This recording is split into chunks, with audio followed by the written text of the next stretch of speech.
Una de las controversias más sorprendentes y más raras entre creyentes de la Biblia hoy en día es sobre la doctrina del arrepentimiento, lo que significa el arrepentimiento. Y digo sorprendente porque la doctrina del arrepentimiento no es una doctrina insignificante.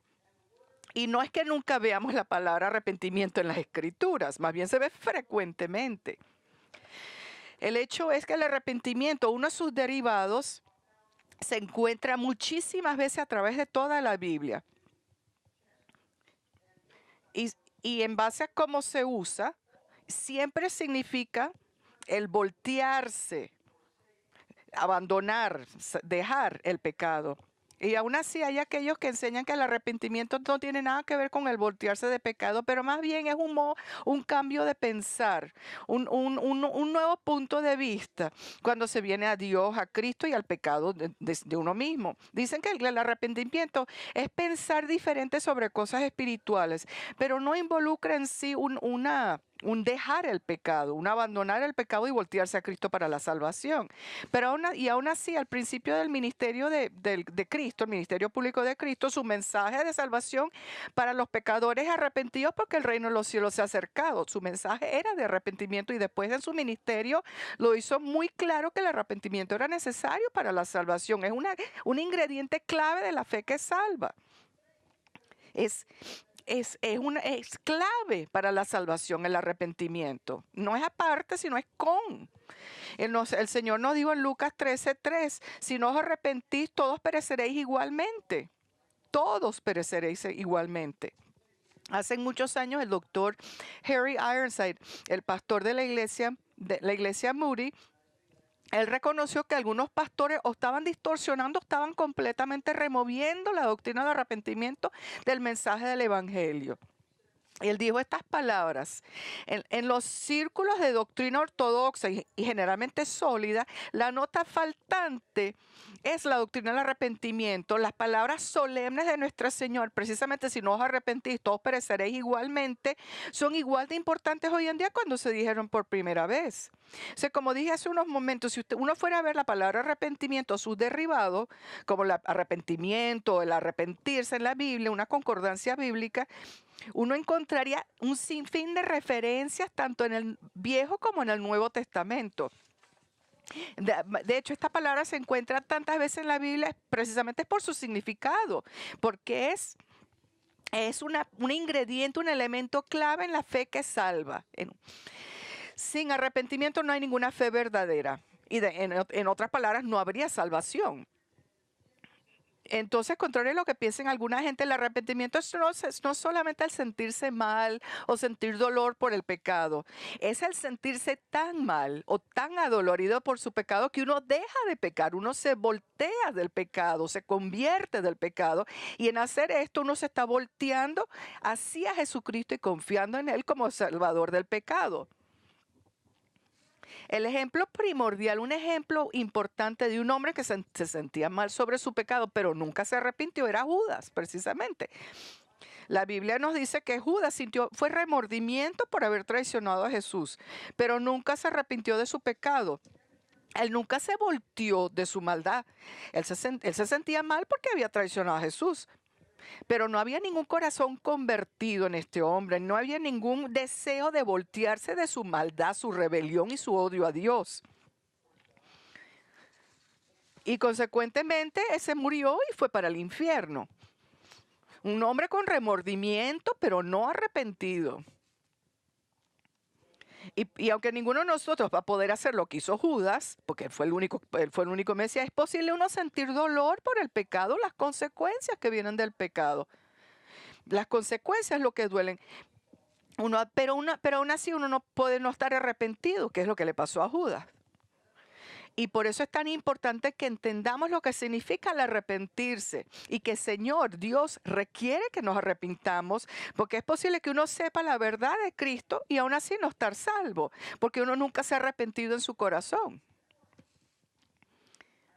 Estoy convencido que hay muchísimas personas que piensan que son cristianos porque piensan, intelectualmente aceptan lo que la Biblia dice Jesús, pero nunca han llegado a ese punto en su vida donde ven lo que es el horror de su pecado, la abominación del pecado, y no se han volteado de su pecado.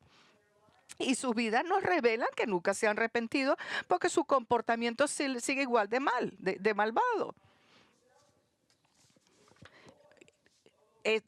No se le ve obediencia en su comportamiento. Jesús nos da un ejemplo trágico en Mateo 7:21. No todo el que me dice Señor, Señor entrará en el reino de los cielos, sino el que hace la voluntad de mi Padre que está en los cielos. Muchos me dirán en aquel día, Señor, no profetizamos en tu nombre y en tu nombre echamos fuera demonios y en tu nombre hicimos muchos milagros. Y entonces les declararé, jamás os conocí, apartados de mí, los que practicáis la iniquidad.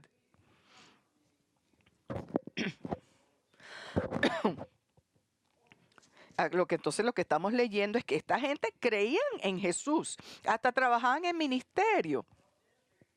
Pero Jesús les conocía sus corazones y sabía que ellos eran precisamente los que practicaban iniquidad.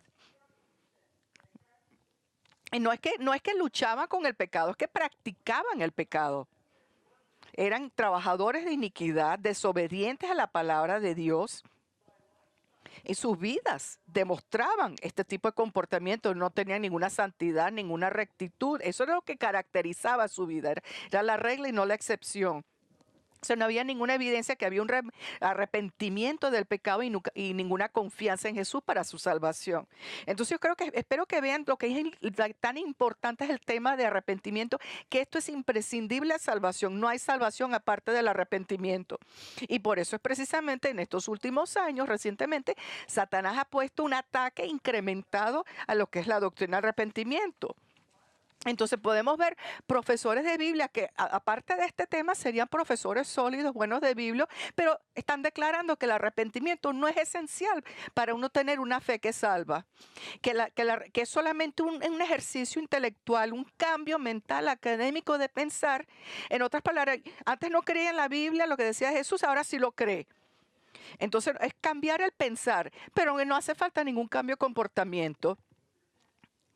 Entonces, este punto de vista de lo que es el arrepentimiento es un proceso cerebral. Entonces, lo que involucra es un proceso mental, pero no involucra ningún otro cambio.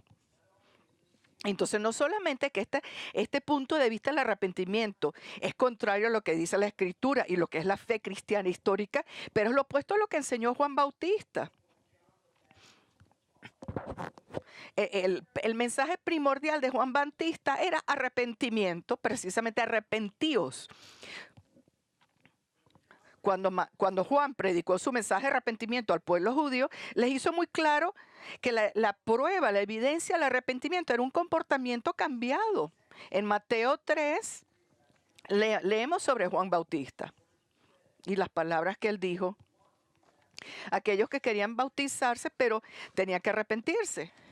Mateo 3, vemos en versículo 1, en aquellos días llegó Juan el Bautista predicando en el desierto de Judea diciendo, arrepentíos porque el reino de los cielos se ha acercado.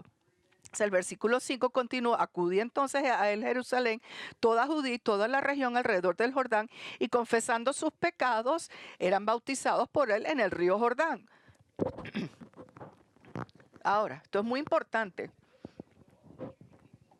Lo importante de que todos estos judíos se estuvieran bautizando es porque en esos días los prosélitas gentiles se convertían al judaísmo. Entonces, generalmente el proceso era prosélitos convirtiéndose al judaísmo para entrar precisamente a la religión del judaísmo. Entonces, para que el judío se estuviera bautizando, era esencialmente diciendo, habían estado viviendo como gentiles, que los consideraban a los gentiles todos pecadores, pero ahora se habían volteado su pecado. Por eso es que ellos, mientras estaban sumergidos en el agua, confesaban su pecado. En el agua lo confesaban, significando que se habían arrepentido de su pecado. Entonces significaba cuando se alzaban que se estaban volteando su pecado y ahora están viviendo diferentemente, anticipando la llegada de Cristo, de su Mesías. Entonces su bautismo era una confesión pública. Pero vemos ahora entonces lo que dicen en Mateo 3:7 en continuación. Pero cuando vio, Juan Bautista dice, pero cuando vio que muchos de los fariseos y saduceos venían para el bautismo, les dijo, camada de víboras, ¿quién os enseñó a huir de la ira que vendrá? Entonces lo que significa que cuando estos fariseos, estos saduceos, dos grupos religiosos, se conocían respectivamente por tanto su hipocresía como el rechazo de lo sobrenatural. Cuando ellos vinieron para que Juan Bautista los bautizara, Juan Bautista se rehusó a bautizarlos. Precisamente eran conocidos por ser hipócritas y por rechazarlo, a pesar de ser líderes religiosos. ¿Y por qué los rechazó? Bueno, precisamente porque Juan Bautista sabía que estos no eran hombres arrepentidos. Y lo sabía porque sus vidas tenían cero fruto de arrepentimiento. Y este fruto se hubiera visto en un cambio de comportamiento en el aspecto de unas vidas santas y justas, lograr eso lo más posible. Entonces el motivo por el cual abrí este mensaje enfatizando la importancia del arrepentimiento, explicando que involucra un cambio radical en el comportamiento, una reorientación en la vida, volteándose al pecado y hacia Dios, es porque hoy en nuestro estudio del libro de Hechos vamos a continuar viendo el sermón de Pedro en el 3er capítulo. Y vamos a ir a Pedro diciéndole a esta multitud de judíos que se han reunido para averiguar sobre la sanación de este cojo, oyéndole a él decirle, Pedro, que tienen que arrepentirse. Vamos a leer ahora, otra vez les voy a leer del versículo 17 al 21. Y ahora, hermano, yo sé que obraste por ignorancia, lo mismo que vuestros gobernantes. Pero Dios ha cumplido así lo que anunció de antemano por boca de todos los profetas, que su Cristo debería padecer. Por tanto, arrepentíos y convertíos para que vuestros pecados sean borrados, a fin de que tiempos de refrigerio vengan de la presencia del Señor. Y Él envía a Jesús, el Cristo designado de antemano para vosotros, a quien el cielo debe recibir hasta el día de la restauración de todas las cosas, acerca de lo cual Dios habló por boca de sus santos profetas desde tiempos antiguos. Ahora, la semana pasada, Pedro empezó este sermón. Entonces le estaba mencionando, enfatizándole a estos judíos, que eran todos residentes de la ciudad de Jerusalén, que ellos eran culpables. Habían renegado a Jesús, habían rechazado a Jesús como su rey y Mesías. En el versículo 13, a donde el Dios de Abraham, de Isaac y de Jacob, el Dios de nuestro Padre ha glorificado a su siervo Jesús, a que vosotros entregaste y repudiaste en presencia de Pilato, cuando éste había resuelto ponerle en libertad. El contraste es que el Dios de Israel glorificó a Jesús exaltándolo, resucitándolo. Entonces los judíos lo maltrataron, se lo entregaron a Poncio Pilato, el gobernador romano, y hasta se rehusaron a aceptarle la oferta de Pilato de ponerlo en libertad. Ellos le dijeron que no querían que Pilato lo poniera en libertad, le diera la libertad. Entonces Pedro está poniéndole mucho énfasis a lo enorme y lo malvado de su pecado. Eso es lo que está comparando, haciendo un contraste entre el carácter tan santo y justo de Cristo con el carácter de Barrabás. Vemos en el versículo 14, mas vosotros repudiasteis al santo y justo y pedisteis que se os concediera un asesino.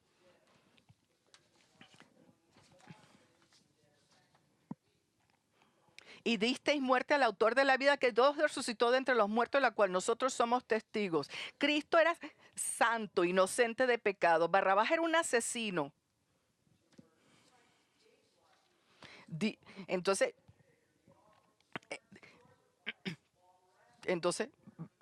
Barrabás era un asesino, era uno que tomaba vida.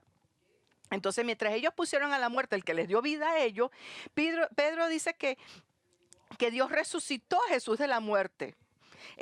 Algo que él y Juan y los apóstoles eran testigos. Y otra cosa que testifica el hecho de que Cristo está vivo, está presente y que sanó al hombre cojo, es que ahora este hombre está ahí parado enfrente de ellos completamente sanado.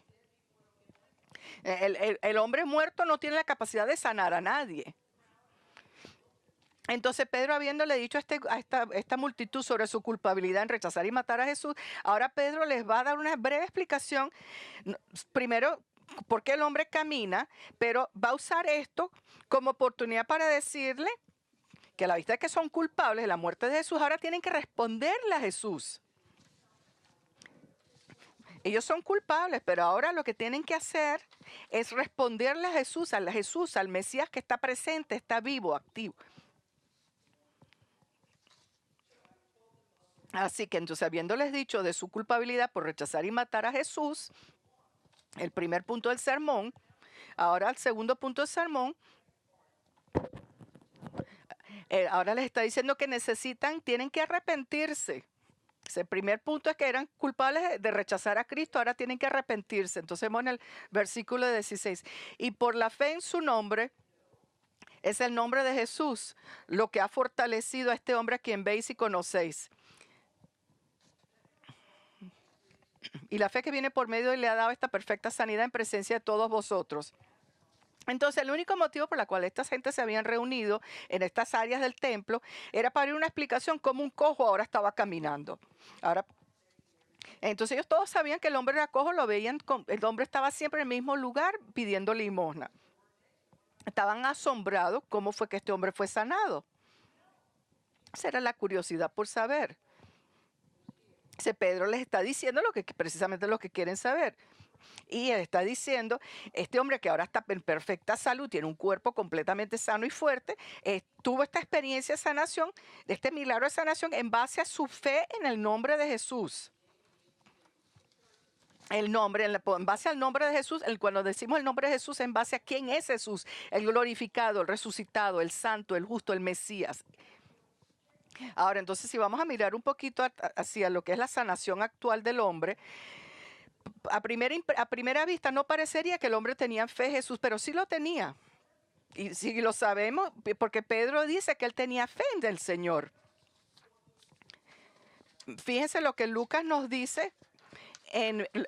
Vamos unos versículos hacia atrás a Hechos 3, 6 a 8. Pero Pedro dijo, no tengo plata ni oro, mas lo que tengo te doy. En el nombre de Jesucristo el Nazareno, anda.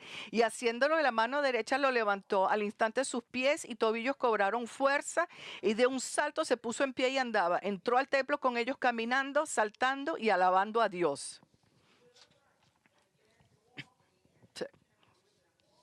Todo muy, muy obvio esta sanación milagrosa. Entonces aquí no se está mencionando nada que el hombre tenía fe en Jesús, pero sí lo tenía. Pero el hecho que Pedro menciona el nombre de Jesús para la sanación y que este hombre estaba alabando a Dios después del milagro, nos indica que él creía en Jesús.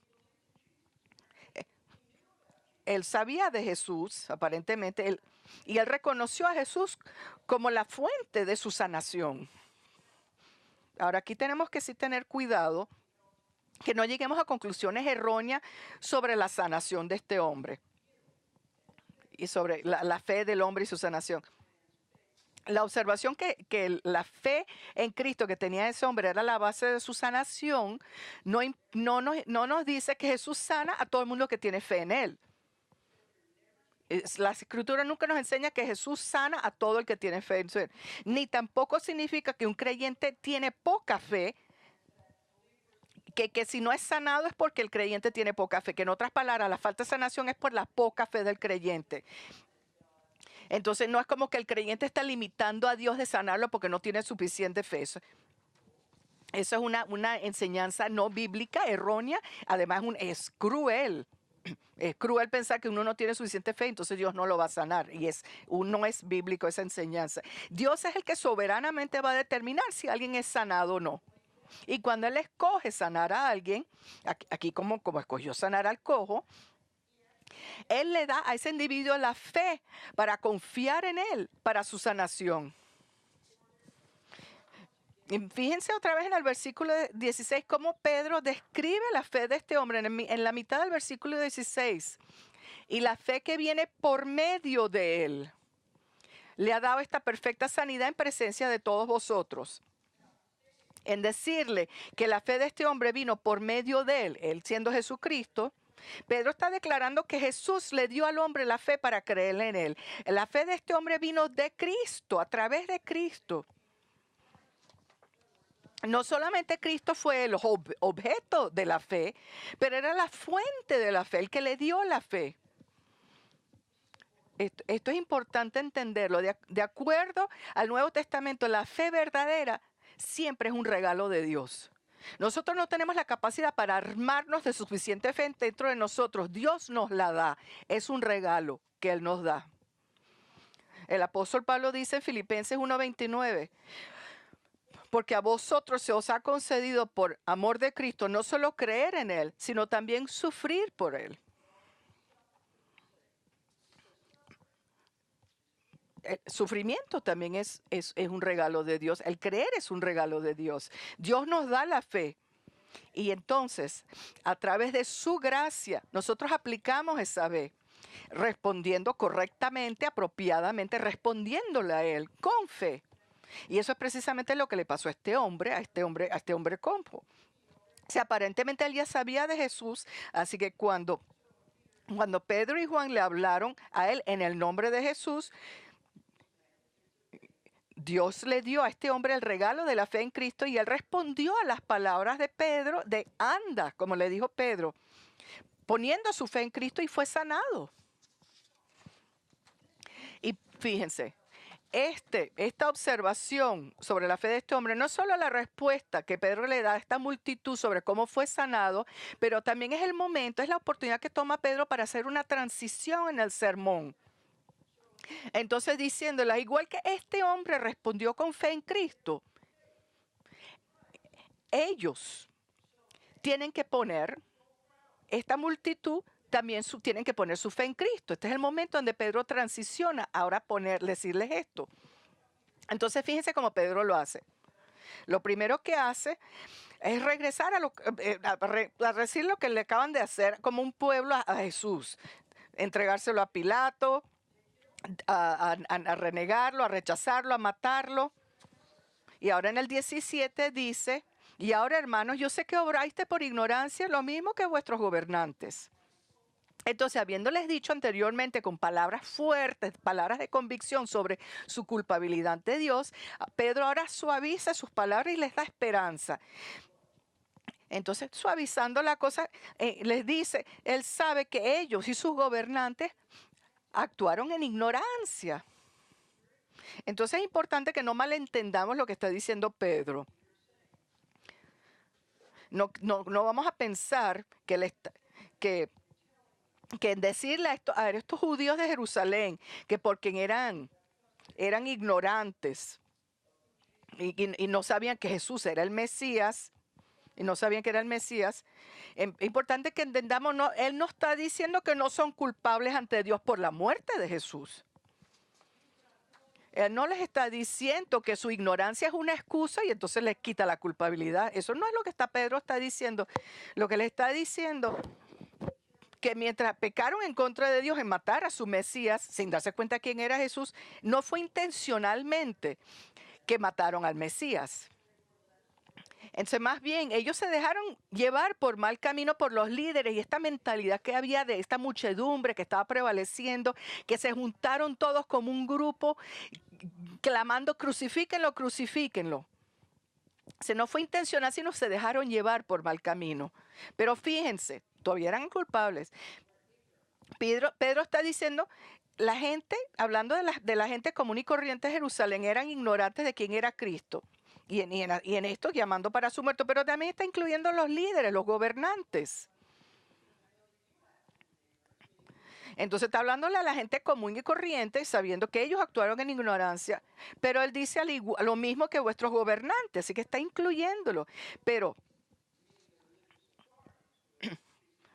entonces vamos a decir que tenemos que diferenciar aquí, porque las autoridades religiosas fueron los que detuvieron a Cristo, lo tuvieron detenido, se lo entregaron a Poncio Pilato. Entonces Pedro le está haciendo aquí un comentario general de gobernantes en general.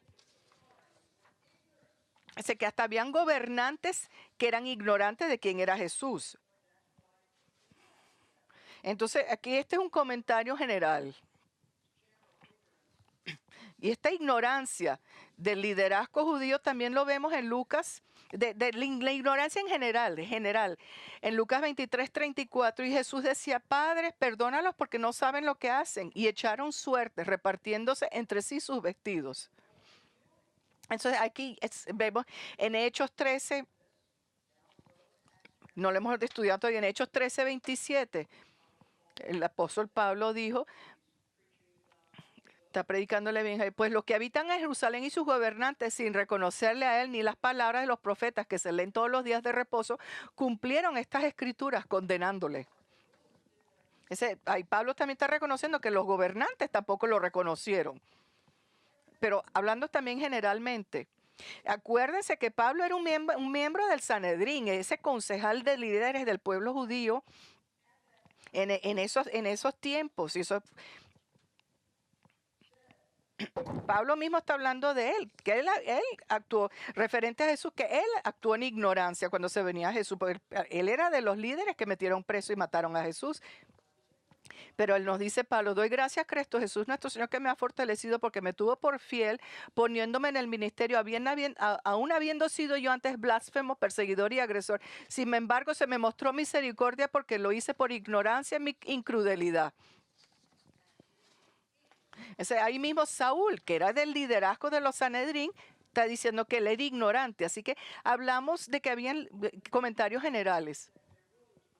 Pero como regreso para recalcar el hecho, en decir que los gobernantes eran ignorantes, Pedro no puede estar diciendo que todos los líderes eran ignorantes porque no es el hecho. Sabemos que algunos de estos hombres sabían exactamente quién era Jesús. Y a propósito lo rechazaron y se rehusaron a creer en él. En contrario con algunos que basan su rechazo en Jesús en ignorancia, esto era un rechazo muy consciente, un desafío. Ellos sabían plenamente quién era Jesús y lo estaban rechazando sabiendo que él era el Mesías. Ellos escogieron rechazarlo porque era una amenaza a su poder y a su influencia, a su corrupción. Señores, este rechazo de Cristo así tan deliberado, que con pleno conocimiento, es lo que se llama la blasfemia contra el Espíritu Santo. Ese tema sabemos que mucha gente son un poco confundidos, entonces vamos a tocar ese tema ahorita porque tiene que ver con lo que estamos estudiando ahorita. Veamos en Mateo 12. Mateo 12, en versículo 22 al 24. Entonces le trajeron un endemoniado ciego y mudo y lo sanó, de manera que el mudo hablaba y veía. Y todas las multitudes estaban asombradas y decían, ¿acaso no es este el hijo de David? Pero cuando los fariseos lo oyeron, dijeron, este no expulsa a los demonios, sino por Beelzebú, el príncipe de los demonios.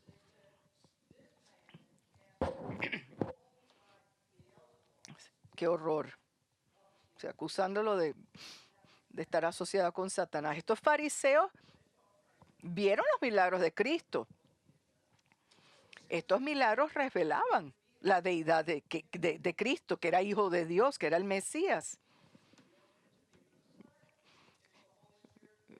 Este es el testigo del Espíritu Santo a través de los milagros quién era Jesús. Y aún así, teniendo toda esa información, todo ese conocimiento, con el Espíritu Santo dando testimonio y demás, ellos llegan a la conclusión que él está asociado con Satanás. Y después de hacer esta conclusión, y es justo después de esto que Jesús los pronuncia a ellos culpables de blasfemia contra el Espíritu Santo. Y dice que este pecado, la blasfemia contra el Espíritu Santo, no será perdonado. Otros pecados sí, pero no este pecado. Y vamos a ver en Mateo 12, 31 a 32. Por eso os digo, todo pecado y blasfemia será perdonado a los hombres, pero la blasfemia contra el Espíritu no será perdonada. Y a cualquiera que diga una palabra contra el Hijo del Hombre se le perdonará, pero al que hable contra el Espíritu Santo no se le perdona ni en este siglo ni en el venidero. Ni en el venidero. Palabras poderosas. Entonces, ¿qué es lo que es exactamente la blasfemia en contra del Espíritu Santo? ¿Y por qué es que este pecado no se puede perdonar? Jamás. Es el rechazo último, el rechazo final de lo que el Espíritu Santo le revela a un individuo sobre Jesucristo. Y si una persona rechaza a lo que el Espíritu Santo le ha revelado sobre Cristo, este es el último rechazo que le pueden hacer a Cristo. Mira, a través de haber visto los milagros de Cristo, el Espíritu estaba muy claramente dándole testimonio a los fariseos que Jesús de Nazaret era el Mesías. El Espíritu le estaba dando revelación divina que este hombre que estaba haciendo estos milagros era el Hijo de Dios. Y aún así, sabiendo plenamente, precisamente por el testimonio del Espíritu Santo, ellos escogieron rechazar a Jesús intencionalmente, deliberadamente, sabiendo la verdadera identidad de Jesús, estando intelectualmente convencidos de su identidad y sabiendo que lo que él decía de sí mismo era verdad. Ellos deliberadamente, a propósito, con pleno conocimiento que venía del testimonio del Espíritu Santo, escogieron rechazar a Jesús. Esto se ve muy claramente en las acciones del alto sacerdote Caifás y sus amigotes, los otros sacerdotes, por eso es lo que eran amigotes, todos unos corruptos. Y aquí vemos entonces en Juan 11:45. Entonces los principales sacerdotes y los fariseos convocaron un concilio y decían, ¿qué hacemos? Porque este hombre hace muchas señales. Si le dejamos seguir así, todos van a creerle a él y los romanos vendrán y nos quitarán nuestro lugar y nuestra nación. Pero uno de ellos, Caifás, que era sumo sacerdote ese año, les dijo, vosotros no sabéis nada, ni tenéis en cuenta que os es más conveniente que un hombre muera por el pueblo y no que toda la nación perezca. Y después vamos al versículo 23. Así que desde ese día planearon entre sí para matarle. Miren, Caifás y estos hombres sabían quién era Jesús. Ellos no estaban negando los milagros, la validez de los milagros. Ellos sabían de Lázaro, que se había muerto, que había resucitado. Pero ellos no estaban a punto de rendirse, someterse a Jesús, echarse para un lado y dejar que Él reinara sobre la nación. Ellos querían mantener su poder, su prestigio político. Ellos querían mantener su influencia. Entonces el plan para ellos era eliminar a Jesús, la amenaza de Jesús matándolo, sabiendo plenamente que Él era el prometido, el Mesías prometido. Esta es la blasfemia contra el Espíritu Santo, porque es un rechazo deliberado al testimonio del Espíritu Santo sobre Cristo. Y por eso es que no se les podía perdonar. Porque en rechazar este testimonio tan claro del Espíritu Santo sobre Cristo y quién es Cristo, ellos hicieron su decisión final sobre Jesús. Sabiendo la verdad de Cristo, porque el Espíritu les reveló la identidad de Cristo a ellos. Les dio la revelación más plena que les podía dar sobre quién era Jesucristo. Ellos hicieron la decisión que lo iban a rechazar. Y esta era su decisión final. Aquí no se estaban echando para atrás, era irreversible. Sabiendo todo lo que el Espíritu Santo le había dicho sobre Cristo. Y la revelación más plena que podía dar el Señor sobre Cristo. Y nada les iba a cambiar de su mente. Y la razón por la cual nunca se les podía perdonar es porque con esta dureza de corazón, cuando tú llegas a este punto donde se te ha dado tanta evidencia y tu conclusión es que tú vas a decir que no, tú has hecho tu decisión final. Tu corazón ya está completamente endurecido. Esta es una decisión tan alta que te da lo que te da el Espíritu Santo y tú sigues. Y tú sigues en tu no. Entonces, en otra palabra, ahí ya tú no vas a cambiar. Ya has hecho tu decisión final. Por eso es que ningún creyente verdadero puede ser culpable de este pecado de blasfemia contra el Espíritu Santo. Por si usted se está preocupando. Es imposible. Ese es un pecado que solo una persona que no cree, que sabe de la verdad de Cristo, está convencido de la verdad de Cristo, pero se endurece la corazón y no se rinde. Eso es para alguien que decide que no va a creer, no se va a rendir a Cristo. Saben qué es lo que es el Evangelio, saben que es verdad, pero lo rechazan y no cambian en su rechazo. Es un rechazo irreversible porque se basa en que ellos saben la verdad, así que Dios ya no puede hacer más nada por ellos. Se les ha dado toda la verdad y la evidencia de las Escrituras. Pero siguen diciendo que no, deliberadamente, a propósito, siguen diciendo que no. Y por eso que no se les puede perdonar. Porque una persona, cuando ha llegado a ese punto, ya ha hecho su decisión final sobre Cristo. Ha escogido rechazar todo lo que es el testimonio, convicción, todo el convencimiento del Espíritu Santo sobre Jesús, lo ha rechazado. No hay más nada que el Espíritu Santo les pueda enseñar. Esta persona ha hecho su última decisión, su decisión final de decirle que no a Cristo y al Evangelio. Pero ahora regresando al sermón de Pedro, este rechazo final, obstinado, rebelde, esto no es lo que estaba pasando en el grupo de gente a quien le estaba hablando Pedro. Esto no tenía que ver con ellos. Ellos en verdad eran ignorantes, no tenían el conocimiento de la evidencia de quién era Cristo como tenían estos altos, estos líderes. Ellos no sabían, no se habían dado cuenta que este era el verdadero Mesías. Y por eso fue que lo rechazaron, lo renegaron, y por eso lo mataron. Pero aunque ellos le hicieron estas cosas tan horribles, tan abominables a Jesús, los planes de Dios no es que fueron frustrados, ni mucho menos. No, los planes de Dios nunca están frustrados por pecado. De hecho, Dios en su soberanía usó el pecado de ellos para cumplir su voluntad, que es lo que Pedro procede a decirnos en el versículo 18. Pero Dios ha cumplido así lo que anunció de antemano por boca de todos los profetas, que su Cristo debería padecer. Entonces Pedro está diciendo que Dios a través de los profetas del Viejo Testamento predijo los sufrimientos de Cristo y él cumplió estas profecías y usando su pecado, a través de su pecado. Señor, una de las maneras que sabemos que Jesús de Nazaret es el verdadero Mesías es precisamente por todas las profecías que hablan de su muerte en el Viejo Testamento, especialmente aquellas profecías que hablan de su muerte. Nadie jamás podría profetizar estas cosas. Por ejemplo, en el Salmo 22, David, el rey David, nos da una descripción perfecta de lo que es la crucifixión, lo que es morir por crucifixión.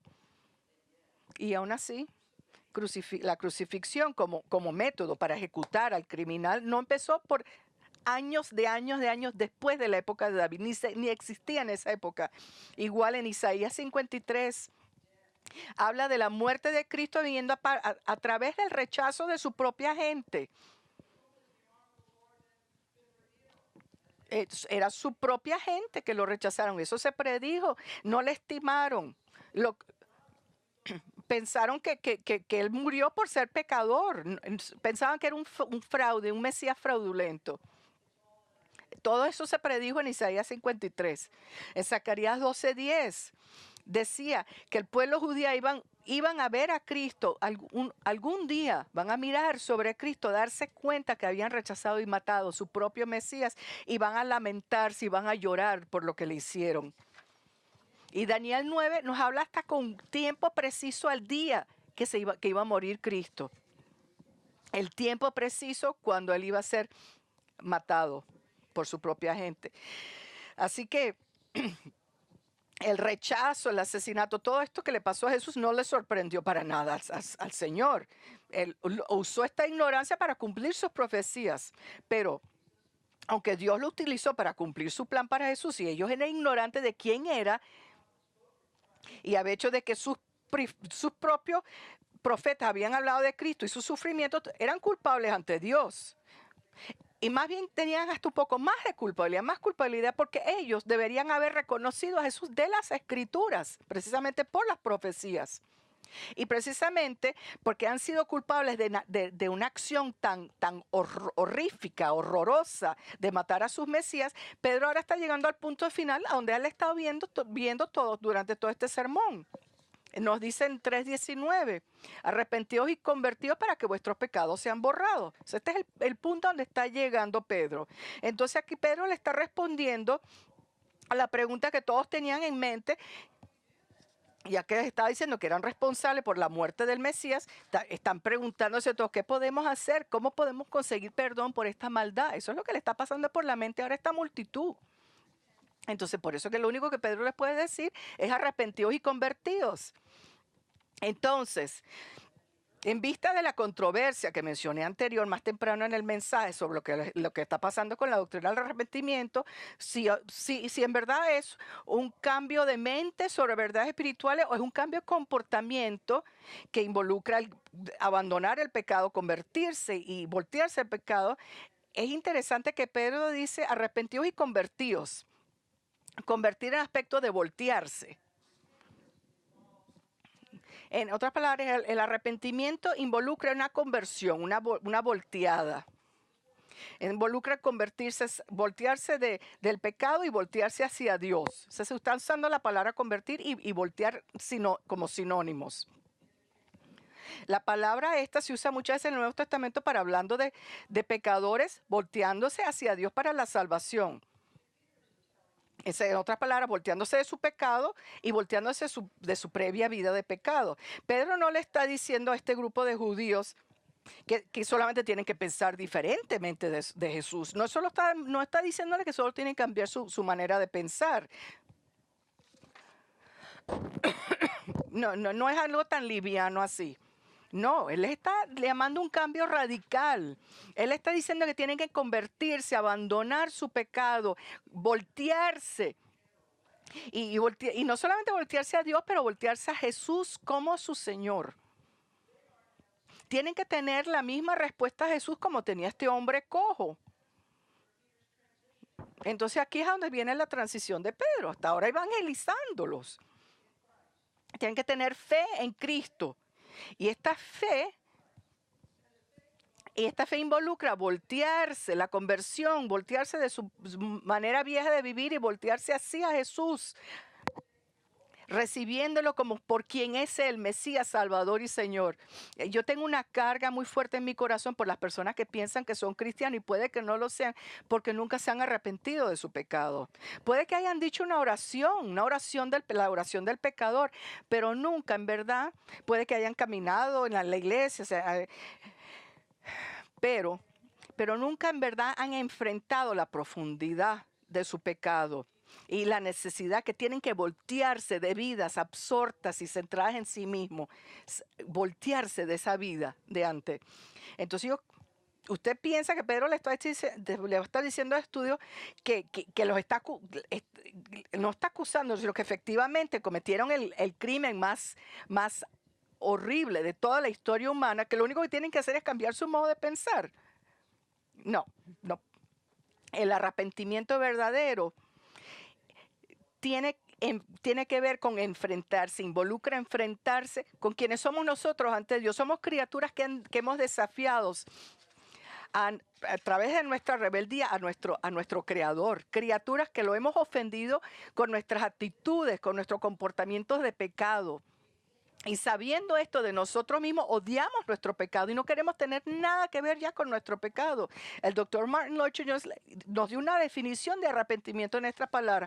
El arrepentimiento se involucra uno darse cuenta de que uno es un pecador vil en la presencia de Dios, que uno merece la ira, el castigo de Dios y que uno está destinado al infierno. Significa que uno se da cuenta de que uno está lleno de esta cosa que se llama pecado, pero uno quiere deshacerse de este pecado, uno quiere voltearse de este pecado de toda manera posible. Uno renuncia al mundo lo que sea el precio. El mundo, renunciando al mundo en su modo de pensar, en sus prácticas, uno se niega a sí mismo, uno toma su cruz y sigue a Cristo. Uno, todo lo más querido, todo el mundo entero, puede que uno lo llame un tonto, un necio, pueden llamarle un fanático religioso, uno puede que tenga que sufrir financiera, pero no hace ninguna diferencia. Eso es el arrepentimiento. Entonces, aquí les pregunto yo a ustedes, ¿se han arrepentido de sus pecados? ¿Ha enfrentado la verdad de sí mismo? Que usted es un pecador vil que merece la ira de Dios. Usted se ha volteado su pecado y ha seguido a Cristo, confiando en Él para salvarlo, rendiéndose a Cristo como su Señor, el Señor de su vida. Si no, si usted tiene que hacer lo que Pedro le dijo a este grupo, a esta multitud, arrepentidos y convertidos. Entonces tiene que hacerlo. ¿Y qué es lo que va a pasar? ¿Qué es lo que pasa cuando uno se arrepiente y se voltea a Cristo? Vemos en 19, arrepentido y convertido para que vuestros pecados sean borrados. ¡Qué maravilloso! Que Dios nos borre, borrón y cuenta nueva, nos limpie de todo pecado. Él borra todo pecado que uno haya cometido o va a cometer, porque uno sigue pecando aún como convertido, pero ya uno odia su pecado, es otra reacción al pecado. Todo lo limpia, todas las deudas están pagas, están canceladas y nunca reaparecerán. Y Pedro está diciendo eso porque Cristo en su muerte pagó el precio por todos aquellos que creerán en Él. Pedro le está diciendo a esta gente cómo ser perdonados de su pecado de asesinar al Mesías, al igual que todos sus otros pecados. Es a través de arrepentimiento. Y eso es lo mismo para usted. Usted puede ser perdonado, no importa qué tan pecador sea. No importa qué haya hecho en la vida. No hay nada peor que haber matado al Mesías, ningún pecado, y aún así Dios ofreció perdón por esto. Si Él puede perdonar este pecado, Él puede perdonar cualquier cosa que usted haya hecho. Si usted sufre sobre el peso, en la condena de su pecado, entonces no tiene que hacerlo. Arrepiéntese y voltéese a Cristo. Dios promete limpiarle toda la cuenta. Pero uno tiene que humillarse en el arrepentimiento, no darse excusas, no justificar el pecado, sino uno con humildad admitir y voltearse, convertirse de pecado, confiando en la muerte de Cristo como la base única para la salvación. Esa es la condición del perdón, arrepentimiento de pecado y fe en Cristo. Pero fíjense que otra cosa le dice Pedro a este grupo de judíos, al final del 19. Por tanto, arrepentidos y convertidos para que vuestros pecados sean borrados, a fin de que tiempos de refrigerio vengan de la presencia del Señor. Y Él envía a Jesús, el Cristo designado de antemano para vosotros, al quien el cielo debe recibir hasta el día de la restauración de todas las cosas, acerca de lo cual Dios habló por boca de sus santos profetas desde tiempos antiguos. Entonces Pedro está diciendo que si se arrepientan y se voltean a Cristo, entonces aparte de que se les perdone todos sus pecados, se les borre, Dios les va a enviar precisamente los tiempos de refrigerio en la presencia del Señor. En otras palabras, Dios les enviará a Jesucristo, significando que Él regresará del cielo a la tierra por un periodo de tiempo que se llama el día de la restauración, que es de lo que hablan todos los santos profetas. Entonces, ¿qué es lo que está diciendo aquí? ¿A qué se está refiriendo? Él está diciendo a los judíos de ese día que si se arrepientan y se voltean, se conviertan a Jesús, lo abrazan, lo reciben como su Salvador y su Señor, entonces Cristo mismo va a regresar y establecer su reino mesiánico aquí en la tierra. Estas dos expresiones, el tiempo de refrigerio y el día de la restauración, son referencias al reino terrestral de Mesías, de Cristo, los 1000 años de reino de Cristo en la tierra. Y esto es lo que los profetas del Viejo Testamento profetizaron años antes, pero solamente cuando el pueblo judío se arrepintiera de su pecado. Entonces, otras palabras, uno no puede tener un reino sin un rey. ¿Y por qué el pueblo judío como nación todavía lo sigue rechazando? Israel no ha tenido su reino. Y entonces esto es lo que Jesús estaba hablando en Mateo, en 23. Cuando Jesús dice Jerusalén, Jerusalén, Jerusalén, la que mata a los profetas y apedrea a los que son enviados a ella. ¿Cuántas veces quise juntar a tus hijos como la gallina junta sus pollitos bajo sus alas y no quisiste? He aquí, vuestra casa se os deja desierta, porque os digo de que de ahora en adelante no me veréis más hasta que digas, bendito el que viene en el nombre del Señor. Y ahora está hablando de arrepentimiento cuando dice, bendito el que viene en el nombre del Señor. Hasta que ellos reconozcan lo que hicieron y reconozcan a Jesús, la casa está desierta. Pero algún día Israel como nación se va a arrepentir y cuando lo haga, el Señor regresará y ahí establecerá su reino. El apóstol Pablo lo pone de esta manera en Romanos 11, 26 a 27. Y así todo Israel será salvo tal como está escrito. Y está hablando de todos los judíos en esa época, en la época de la tribulación. Todos los judíos vivos en esa época. El libertador vendrá de Sión, apartará la impiedad de Jacob, y este es mi pacto con ellos cuando yo quite sus pecados. En otras palabras, esta nación será convertida. Todos los que quedan, los judíos que quedan en la época de la tribulación, entonces cuando esto pase, venga este reino. En este momento Israel ya no va a ser una nación oprimida, una nación ansiosa por sus vidas como están hoy en día, que son perseguidos. Por primera vez van a tener estos tiempos de refrigerio, como están hablando aquí. Les van a llover bendiciones en sí. Dios va a restaurar su reino, un reino que se caracteriza por paz, por justicia, por rectitud, por la libertad de todos los enemigos. Pero obviamente eso no ha pasado todavía. Y aunque muchos judíos en la época de Pedro aceptaron a Cristo y muchos judíos hoy en día lo han aceptado, la nación como nación sigue sin arrepentirse. y siguen sin arrepentimiento. Y bueno, como resultado, siguen con problemas. El pueblo judío es un pueblo perseguido. John MacArthur le dice, no hay gente en la historia que han sido tan maltratadas como el pueblo judío. Todos los siglos han soportado invasiones, deportaciones, persecuciones y encarcelamiento. Todo esto culminó en el siglo XX con los nazis tratar de exterminar la raza judía. Y aunque están ahorita en su tierra de vuelta, sus enemigos todavía no los dejan descansar. Solo el descanso ofrecido por Dios en el reino cumplirá con el deseo de su corazón. Y en un día van a arrepentirse y entonces le vendrá su reino. Pero usted como individuo puede arrepentirse ahora.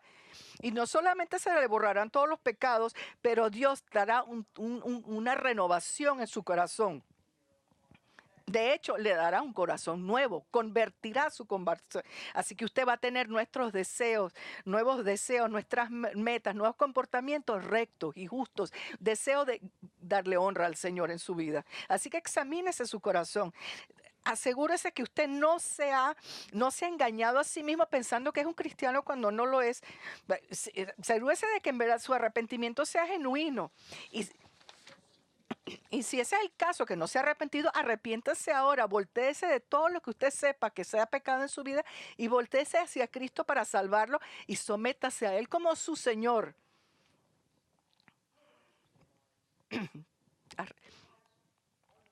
En otras palabras, no sea uno de esos supuestos cristianos que la vida sigue igual, siguen igual en su desobediencia. Sus deseos no son deseos de Dios. Usted se está engañando si sigue en esa vida. Entonces, si siguen esa vida, como dije, el Señor le está ofreciendo salvación si se arrepienta, se voltea de eso. Pero tiene que rendirse a Cristo como Señor, tiene que voltearse del pecado. El Señor les ha hablado hoy en día sobre su alma. Si usted quiere hablar con alguien, aquí están los ancianos enfrente para hablar con usted. Privadamente puede hablar si desea para hablar sobre este tema. Pero el Señor nos ha dado un mensaje muy claro que uno se examine su alma hoy en día. No lo tome ligeramente. Vamos a orar. Padre, te damos gracias por estas palabras. Y te damos gracias por la valentía de Pedro en predicarle a este grupo de estos judíos que hace unas semanas previas le habían sido hostiles a Jesús y al Evangelio, y tuvo la oportunidad de predicarles a través del Espíritu Santo. Y Señor, yo oro que mientras hoy en día los que hayan oído el mensaje y la necesidad de arrepentimiento, que si hay alguno aquí que se haya engañado a sí mismo pensando que es cristiano, pero no ha enfrentado su pecado, que hoy sea el día que el Espíritu les toque el corazón y los cambie y que ellos vean su pecado. Señor, hablamos de la blasfemia contra tu Espíritu. Y si hay un cristiano que está luchando con eso, que tú, Señor, le liberes de esa ansiedad. Si están luchando con eso, pero son tuyos, que tú les liberes de su ansiedad sobre el tema. Porque si están pensando de que te podrían estar deshonrando, y eso es prueba de que sí son tuyos, Señor. Gente como Caifás nunca pensaron en honrarte. Señor, eso no les interesaba. Señor, yo oro que tú hagas una obra de gracia en los corazones, que tu verdad nos dé claridad y nos ilumine en tus caminos. En el nombre de Cristo oramos.